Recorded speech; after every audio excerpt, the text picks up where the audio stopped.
up guys, it's Travis J Outdoors.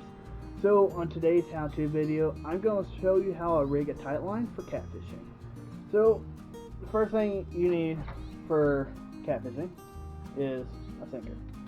And then next, a hook. So I'm using a 2-ounce sinker for the purpose of this video. 2-ounce sinker is good for a typical river at normal pool level with normal current flow.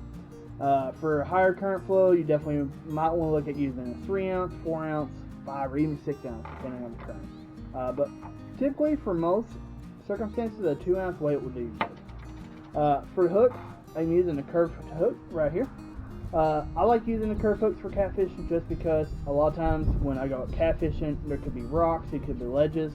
The curved hook helps stay hook the lip a little better on the catfish, so I recommend using those. So what we're going to do, I'm going to go through and show you how to put the sinker on, and then I'll also tie the hook on. First step you want to do is the sinker, as most people know, is made out of lead. Sometimes when they're made, there's a little bit excess metal right here in the hole. So I always like to take the hook, put it in there, just kind of put a little pressure, and just round it out right there. And just kind of do that. Let's make sure there's no little pieces of metal left in there.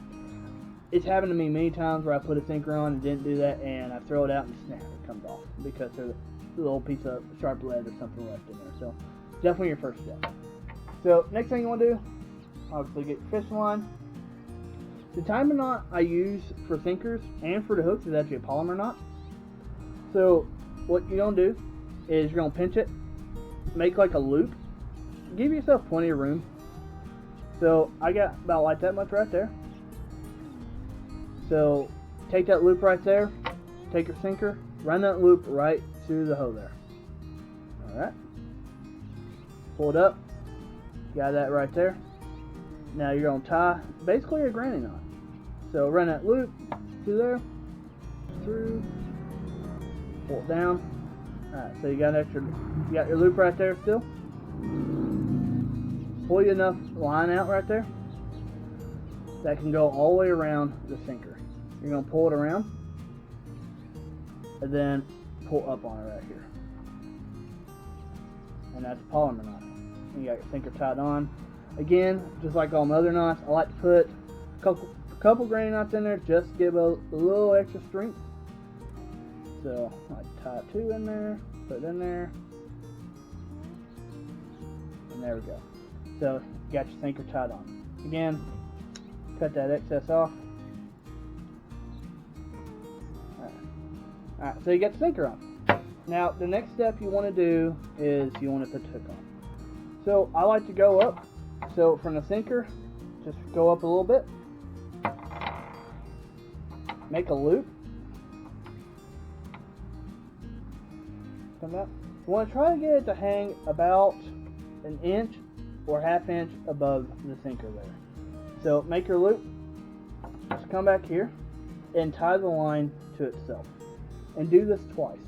So I made a little loop. I took the loop here from that, run it through, then go back and run it through again. And then just pull it tight, pull down on it right there. There we go. So I got my line, I got it hanging about an inch above that sinker. So I made my loop, now it's time to put the hook on.